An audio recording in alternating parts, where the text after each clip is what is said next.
The sun was setting over the rocky plains of Silo 7, casting long shadows across the mining colony. Emily Carter tightened the straps on her helmet as she walked toward the maintenance bay. Her job wasn't glamorous, fixing broken equipment and keeping the colony's machines running. But it was honest work. She didn't ask for much, just enough to keep food on the table and send a little money back home to Earth for her brother Daniel. Emily had always been careful. She followed the rules, kept her head down, and avoided drawing attention to herself. But that didn't matter anymore. Not now.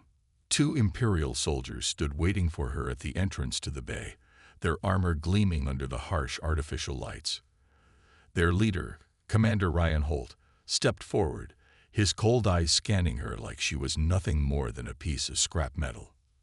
"Emily Carter," he said, his voice sharp and commanding. "You're under arrest." "For what?" Emily asked, her voice trembling.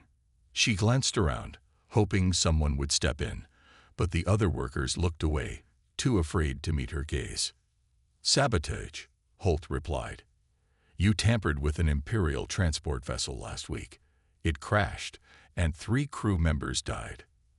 "I didn't do it," Emily shouted, panic rising in her chest.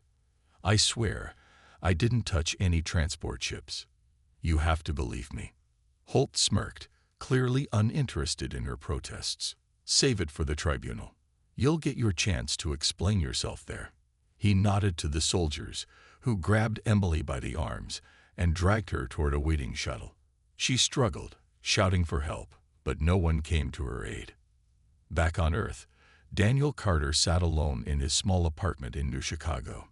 The room was quiet except for the hum of the old refrigerator in the corner. His phone buzzed on the table, breaking the silence.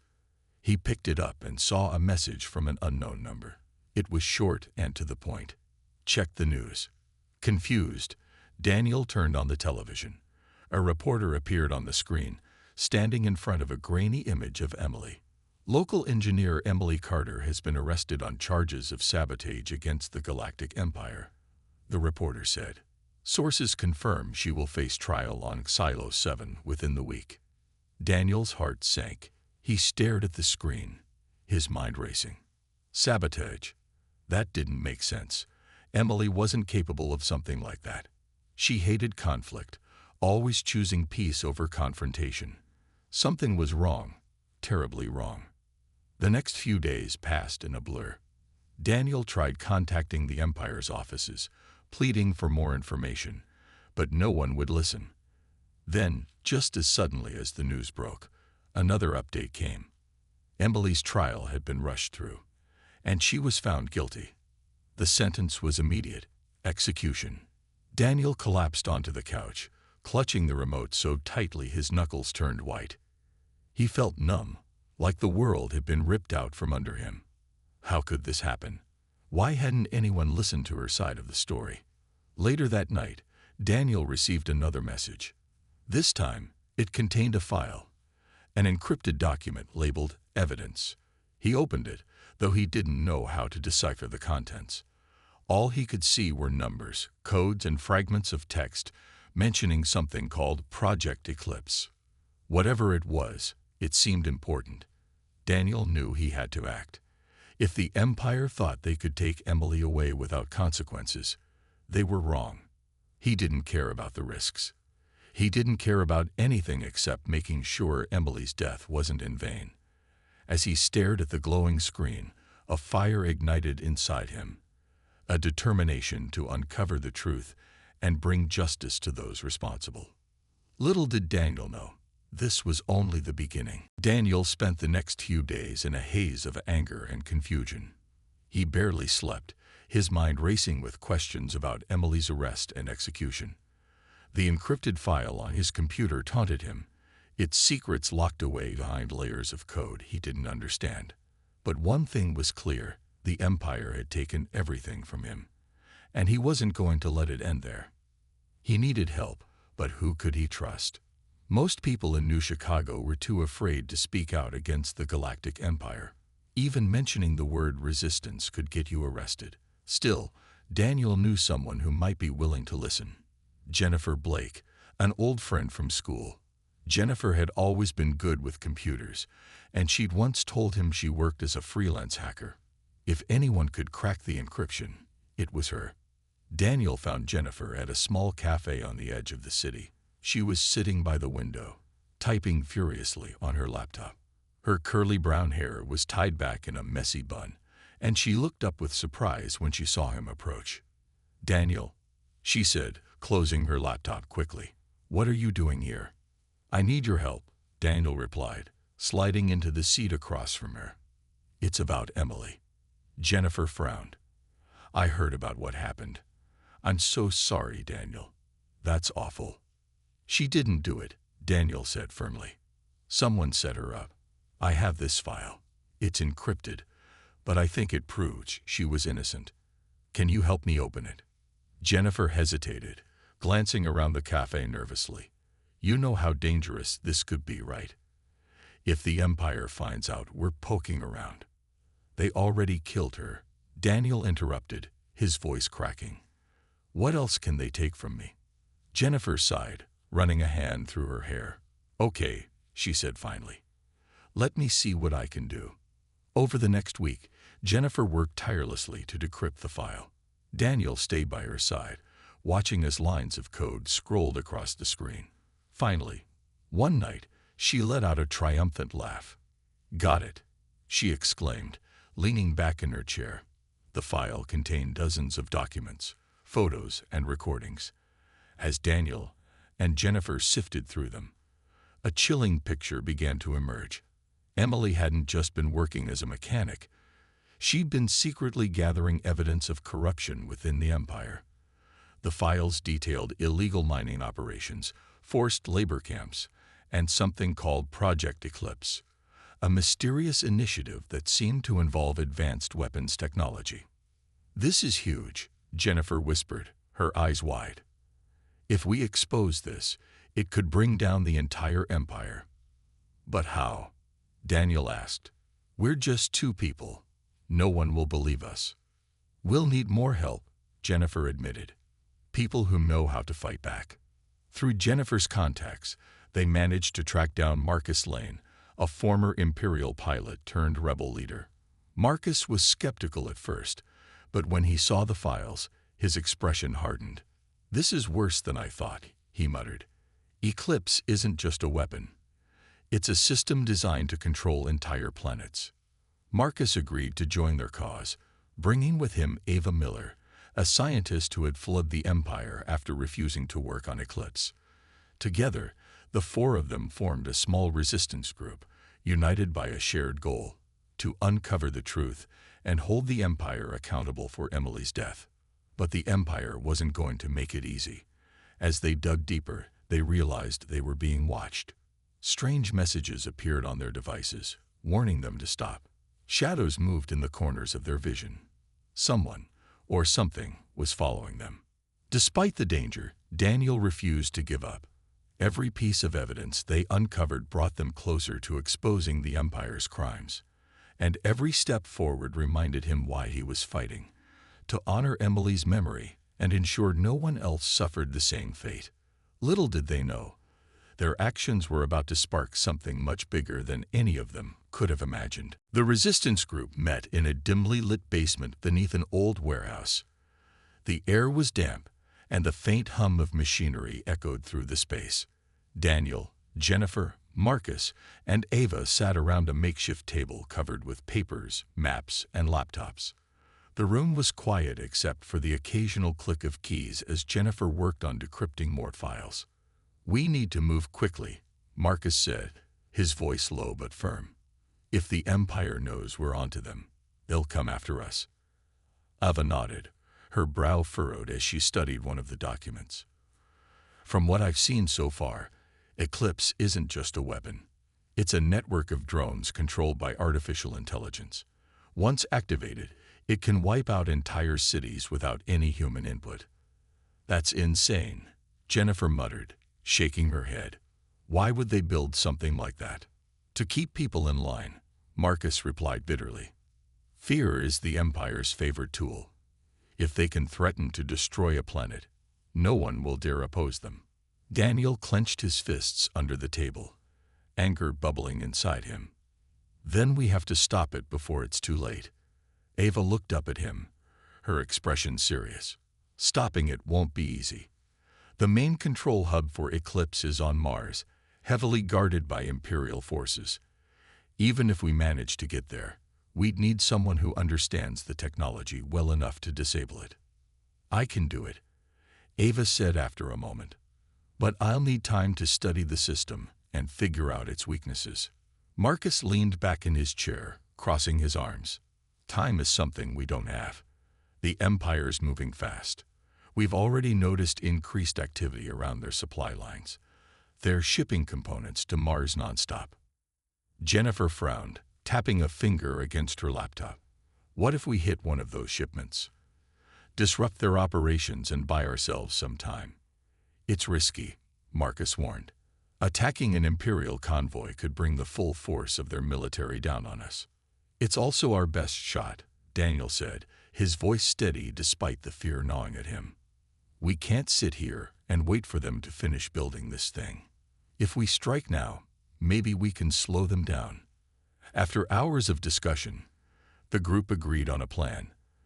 They would intercept a shipment heading to Mars, hoping to gather more intel and sabotage the supplies. Marcus suggested targeting a smaller convoy traveling through a remote asteroid field. It would be less guarded but still valuable. The night before the mission, Daniel couldn't sleep. He lay on a thin mattress in the corner of the basement, staring at the cracked ceiling. His mind kept drifting back to Emily. He remembered her laugh, the way she always tried to cheer him up when things got tough. She had been the strong one, the one who held everything together. Now it was his turn to carry the weight. The next day, the group boarded a small battered ship Marcus had stolen from the Empire months earlier. It wasn't much to look at, but it was fast and equipped with basic weapons. As they approached the asteroid field, tension filled the cabin. Everyone knew the risks. If they were caught, there would be no second chances. Stay sharp, Marcus said as he piloted the ship. We're not here to start a war. Just hit the target and get out. When they reached the convoy, everything seemed to go according to plan. At first, Jennifer hacked into the lead ship's systems, disabling its engines. Marcus maneuvered their ship close enough for Daniel and Elva to board the transport vessel. Inside, they found crates filled with parts labeled Eclipse Prototype. But then alarms blared, and red lights flashed across the corridor. Imperial troops stormed onto the ship, catching them off guard. This isn't good, Ava whispered, clutching a data pad she'd been using to scan the equipment. Stick to the plan, Marcus shouted over the comlink. Get out of there now. As bullets ricocheted off the walls, Daniel realized the Empire was always one step ahead. Their fight was only beginning, and it would take everything they had to survive. The sound of gunfire echoed through the narrow corridors of the transport vessel as Daniel and Ava scrambled to escape. Their hearts pounded in their chests, every step feeling heavier than the last. Imperial soldiers were closing in fast, shouting orders and firing blindly into the chaos. The mission that had started with hope was quickly spiraling out of control. We can't stay here, Ava yelled, ducking behind a stack of crates as a burst of laser fire narrowly missed her head. She clutched the data pad tightly, knowing it held vital information about Eclipse. If they lost it now, everything they'd risked would be for nothing. Daniel glanced around frantically, searching for a way out. This way, he shouted, spotting an access hatch at the end of the corridor.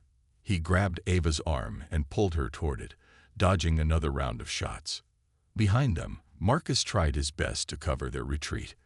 From the cockpit of their ship, he fired short bursts at the Imperial forces, keeping them pinned down long enough for Daniel and Elva to make their escape. Jennifer worked furiously on her laptop, attempting to disable more of the enemy ship's systems, but the Empire's security protocols were stronger than she'd anticipated. Hurry up, Marcus barked over the comlink. They're bringing reinforcements. Inside the transport vessel, Daniel yanked open the hatch and pushed Ava through before climbing in himself. They found themselves in a maintenance tunnel, cramped and poorly lit. It smelled of oil and burnt metal, but it was their only chance to get back to the ship. As they ran, Ava stumbled, nearly dropping the datapad. Daniel caught her just in time, steadying her. "You okay?" he asked, his voice tense. "I'm fine," she replied, though her face was pale. "Just keep moving." But then, disaster struck. A loud explosion rocked the ship, throwing both of them off balance. The blast came from behind. Imperial forces had breached the hull. Smoke filled the tunnel, making it hard to see or breathe. "We're trapped," Ava gasped, panic rising in her voice. "No, we're not," Daniel said firmly, grabbing her hand again. "Follow me." They pressed forward, guided only by the faint glow of emergency lights along the walls. Finally, they reached the exit hatch leading back to their ship. Marcus was waiting outside, his weapon drawn. He helped them aboard, slamming the hatch shut behind them. "Go, go, go," Daniel shouted as Imperial troops appeared in the distance. Marcus didn't need to be told twice. He fired up the engines and sped away, narrowly avoiding a hail of laser fire. The Imperial convoy gave chase, their larger ships gaining ground with each passing second. Back inside the cabin, Jennifer looked up from her laptop, her face pale. "We've got a problem," she said quietly. "What now?" Daniel snapped, still catching his breath. There's a tracker on our ship," Jennifer admitted. "I thought I disabled all their systems, but I must have missed something." Before anyone could respond, alarms blared again. This time, it wasn't coming from the enemy. It was their own ship warning of an incoming missile lock. "They're going to blow us out of the sky," Marcus growled, pushing the ship to its limits. Ava suddenly stood up, her expression grim. "I'll handle it," she said, rushing to the cockpit. With quick fingers, she accessed the ship's defense systems and rerouted power to create a temporary jamming field.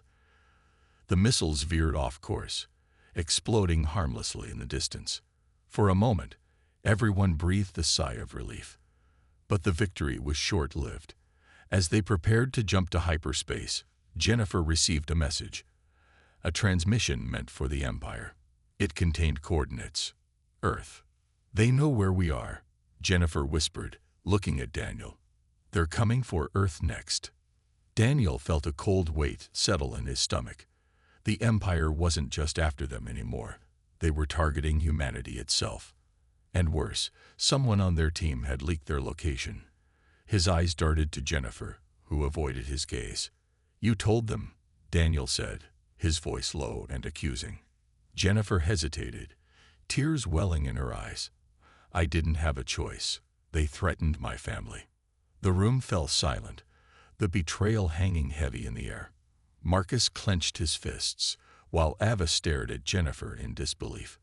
Daniel took a deep breath, forcing himself to stay calm. "We don't have time for this now," he said finally. "Earth is in danger. We need to warn them and stop Eclipse before it's too late." But trust within the group had been shattered. As their ship hurtled toward Earth, Daniel couldn't shake the feeling that their greatest challenges were yet to come. The atmosphere inside the ship was thick with tension.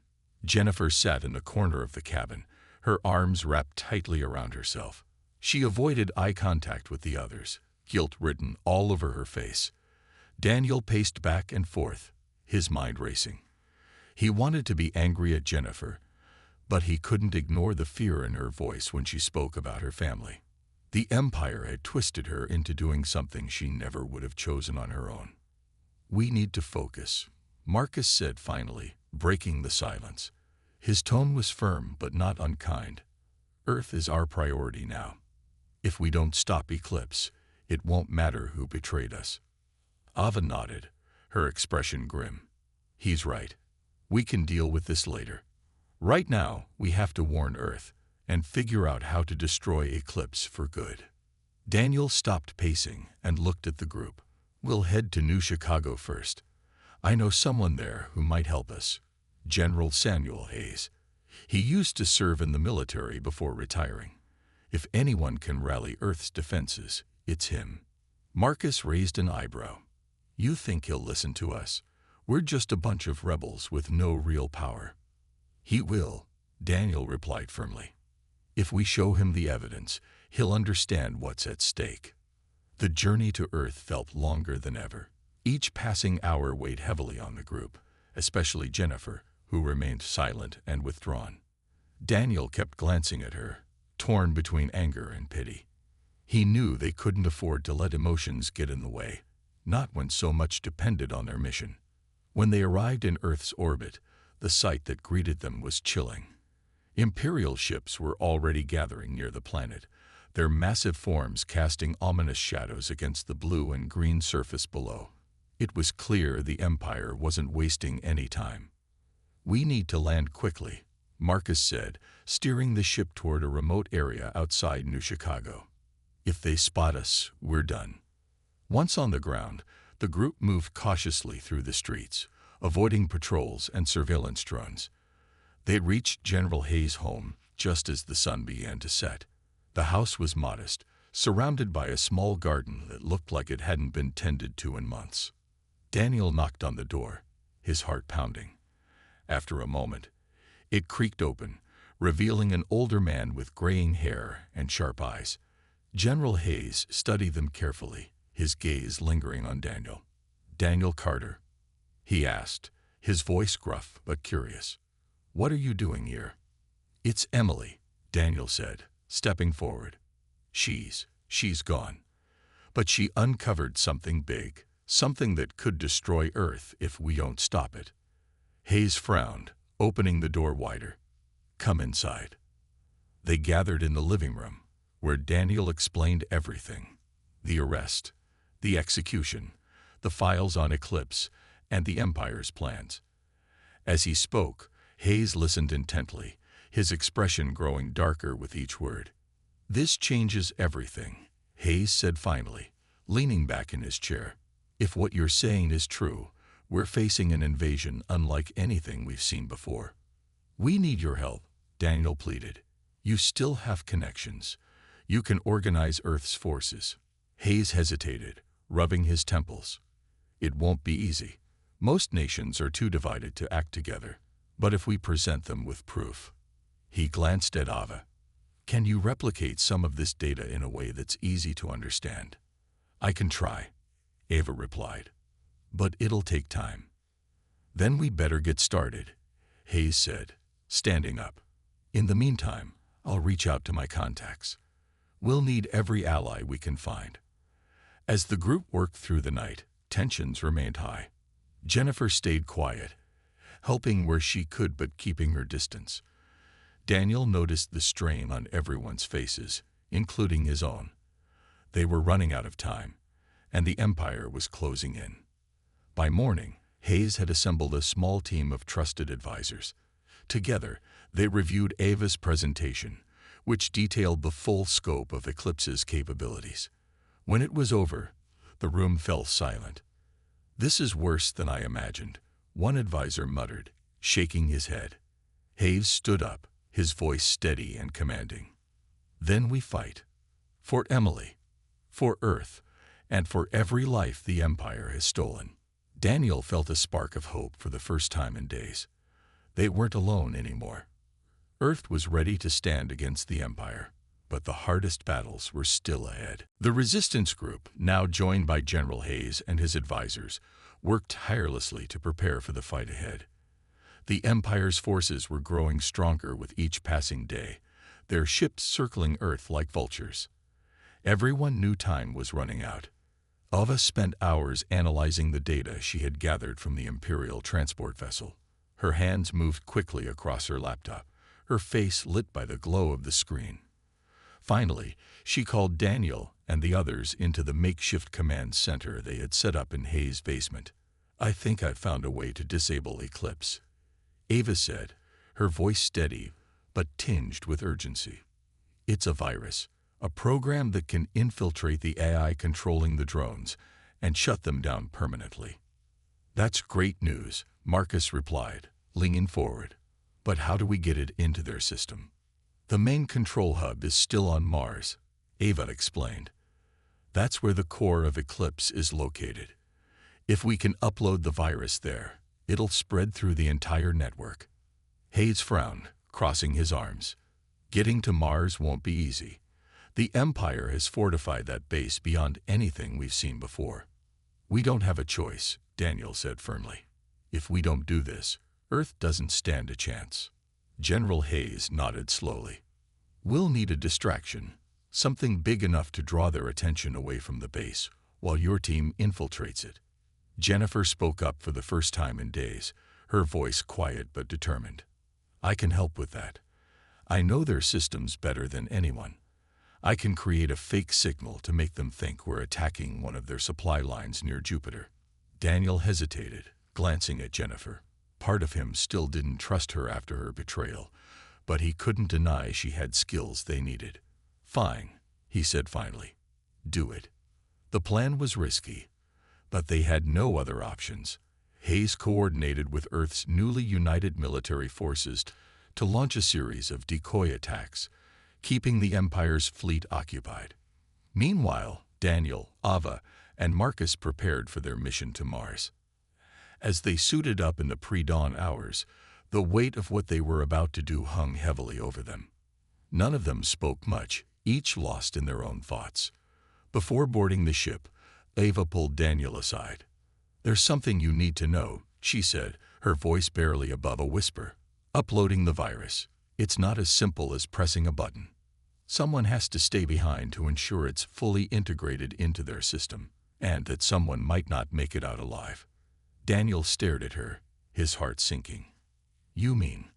I'm staying. Ava interrupted, her expression resolute. This is my fault.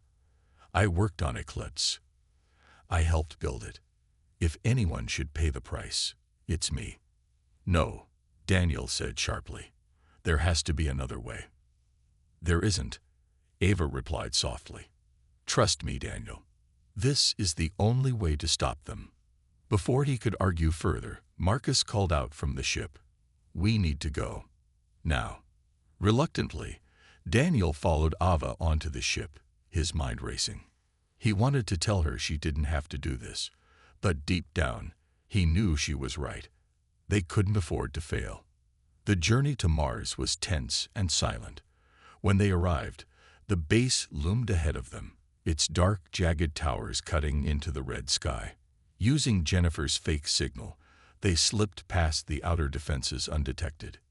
Inside the base, alarms began blaring almost immediately.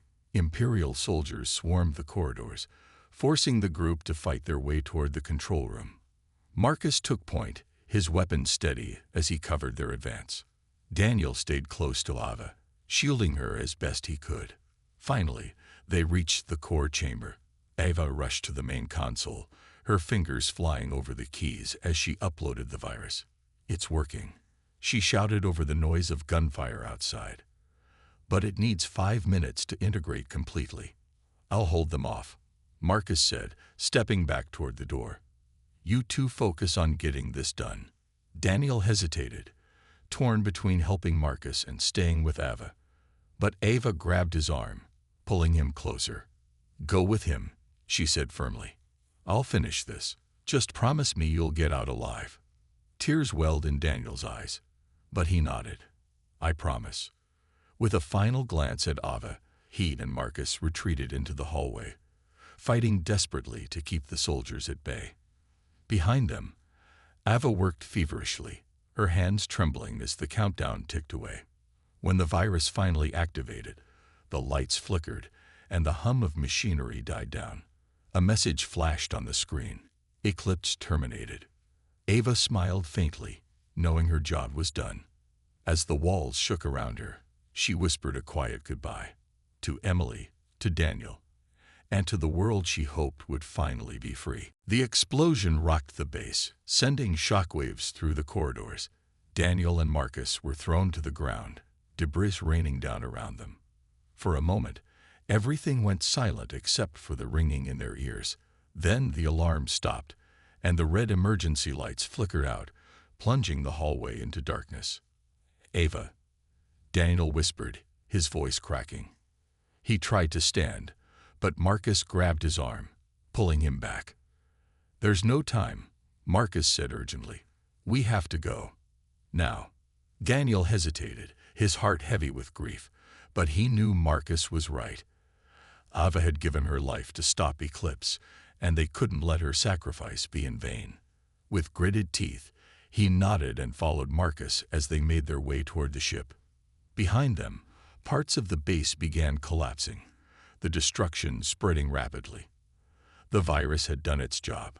Eclipse was gone, but it had also destabilized the entire facility. Every step felt like a race against time. When they reached the ship, Marcus fired up the engines without hesitation. The small vessel shot into the Martian sky just as the base erupted in a fiery explosion below. Neither man spoke as they watched the flames consume what was left of the Empire's stronghold. Back on Earth, the effects of Ava's actions became clear almost immediately. The Imperial fleet orbiting the planet suddenly faltered, their advanced drones shutting down en masse. Without Eclipse to control them, the Empire's forces were left vulnerable. General Hayes wasted no time, ordering Earth's united military to strike while the enemy was weak. The battle that followed was intense and chaotic. Imperial ships attempted to regroup, but Earth's forces pressed the advantage, pushing them further and further away from the planet. It was a fight for survival, and humanity refused to back down. On the ground, Daniel stood with Jennifer and General Hayes, watching the skies light up with explosions. His hands trembled at his sides, not from fear, but from exhaustion and loss. So many people had died. Emily, Ava, countless others, and yet their sacrifices seemed to finally be paying off. We did it, Jennifer said softly, her voice filled with awe. We actually did it. Daniel didn't respond. He couldn't bring himself to celebrate, not yet. Instead, he thought about Ava, about her bravery and determination. She had known exactly what she was giving up, and she had done it anyway. That kind of courage wasn't something he could easily put into words. As the battle raged on, Commander Ryan Holt managed to escape the chaos. His ship limped away from Earth, carrying critical data salvaged from Mars. Though defeated, Holt vowed revenge, promising to rebuild the Empire stronger than ever. But for now, he was powerless, retreating into the depths of space. By dawn, the skies above Earth were clear once more. The remaining Imperial forces had fled, leaving behind only wreckage and silence. Cheers erupted across the planet as news of the victory spread. People poured into the streets, celebrating the end of the Empire's reign of terror. General Hayes addressed the crowd gathered outside his headquarters, his voice strong and steady. Today, we reclaim our freedom, he declared. But this is not the end. We must remain vigilant, united, and ready to defend what we fought so hard to protect.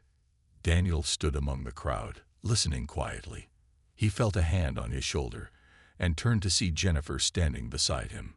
Her eyes were red, but she offered him a small, tentative smile. I'm sorry, she said, for everything. Daniel nodded slowly.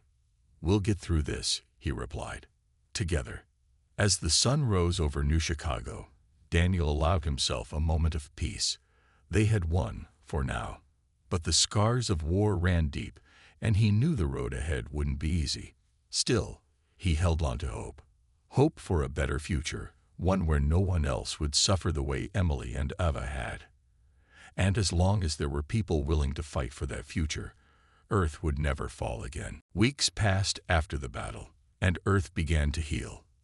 The scars of war were still visible. Burnt fields, shattered cities, and families torn apart. But there was a sense of hope in the air. For the first time in years, people felt free. Free from the shadow of the Empire, free from the fear of Eclipse, and free to rebuild their lives. Daniel spent most of his days helping with the cleanup efforts in New Chicago. He worked alongside volunteers, clearing rubble and repairing homes. It was hard, physical labor, but it gave him a sense of purpose. Every brick he laid, every roof he fixed, felt like a step toward honoring Emily and Ava's memory. Jennifer stayed close to Daniel, working just as tirelessly. She had proven herself in the aftermath of the battle, using her skills to restore communication systems and protect Earth's networks from any lingering Imperial threats. Though Daniel still struggled to fully trust her, he appreciated her dedication. Slowly, they began to rebuild their friendship, or at least something resembling it. General Hayes became a symbol of unity for Earth. Under his leadership, nations that had once been divided came together to form a global council. Their goal was simple: ensure that humanity would never again fall victim to tyranny. Hayes often spoke about the sacrifices made during the war, making sure no one forgot the names of those who had given everything. Emily Carter, Ava Miller, Marcus Lane, and countless others. One evening, Daniel visited Emily's grave. It was a quiet spot on the outskirts of the city, surrounded by trees beginning to bud with new life. He knelt down, brushing away some leaves that had gathered on the headstone. "I did it, Em," he said softly, his voice trembling. "We stopped them. You were right. They couldn't take everything from us." He paused, looking up at the sky. Somewhere out there, Commander Holt was regrouping, plotting his next move. Daniel knew the fight wasn't truly over. The Empire might return one day, stronger and angrier. But for now, Earth was safe, and that was enough. As he stood to leave, he noticed someone standing a few feet away. It was General Hayes, his hands clasped behind his back. The older man nodded respectfully, then stepped forward. "You've done well, son," Hayes said, his tone warm but serious. "Your sister would be proud." "Thank you," Daniel replied, though the words felt inadequate. "But this isn't the end. We need to stay ready for whatever comes next." Hayes smiled faintly. "That's why we're building something better. Something stronger. This planet won't fall again, not while we have leaders like you." Daniel shook his head. "I'm not a leader. I'm just doing what needs to be done." "And that's exactly what makes you one," Hayes countered. "Leaders aren't born. They're made by the choices they make when it matters most." The two men stood in silence for a moment, gazing at the stars. Then Hayes patted Daniel on the shoulder and turned to leave. "Take care of yourself, Daniel. The world's counting on you." After Hayes was gone, Daniel lingered a little longer. He thought about Emily, about Ava, about everyone who had fought and died so Earth could rise again. Their sacrifices had sparked something, a fire in the hearts of ordinary people, a determination to stand together and protect what mattered most. Finally, Daniel walked away, his steps steady and resolute. He didn't know what the future held, but he knew one thing for certain: humanity was stronger than anyone had realized. United, they could face anything, even the ghosts of the past and the storms yet to come. As the sun set over New Chicago, its golden light bathed the city in warmth. Life was slowly returning to normal, but the lessons of the war would never be forgotten. Earth had taken everything the Empire could throw at it, and it had emerged victorious. And if the Empire dared to return, they would find a planet ready to fight back.